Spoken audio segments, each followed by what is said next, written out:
Tonight's story is about a village that learned the hard way that some deaths don't end in silence. In a quiet rural town, there once lived a young woman whose life ended in tragedy. No one knows exactly what pushed her to the edge. Some say it was heartbreak. Others whisper about shame. But one night, she walked into her kitchen, picked up a knife, and disappeared into the darkness. By morning, the villagers found out what had happened. She had jumped into the small river beside the village and drowned. Her body was recovered, but something about her death felt wrong. The air around the river stayed cold long after the sun rose. The elders warned everyone not to speak of it at night. But people always talk. Days passed, then weeks, and that's when the sightings began. Late at night, when the villagers stepped outside, they felt it first, a presence, heavy, watching. Some claimed they saw a woman in white standing near the riverbank. Others said she was walking through the narrow alleys between houses. But the most terrifying detail? She had no head. Where her head should have been, there was nothing but darkness. At first, people dismissed it as fear playing tricks on the mind. But then, animals began refusing to go outside at night. Dogs would howl toward the river. Chickens stopped laying eggs.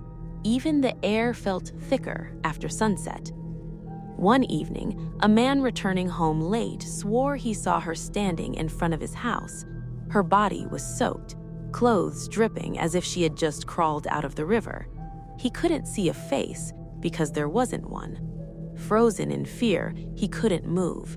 And then she stepped closer, not walking, gliding. The next morning, that man was found unconscious at his doorstep, pale, shaking. He kept repeating the same words. She's looking for something. She's looking for her head. That's when the village elder made a terrifying realization. According to old folklore, those who die with deep resentment can't rest, and if the body or spirit is incomplete, they wander, searching relentlessly. Soon, more villagers reported seeing her near the old kiln at the edge of town. Some believed that was where her spirit gathered strength. Others said that was where her suffering truly began. No one dared go near it after dark. But one brave group decided to end it. They prepared incense, ritual paper, and offerings. At midnight, they walked to the riverbank where she had drowned.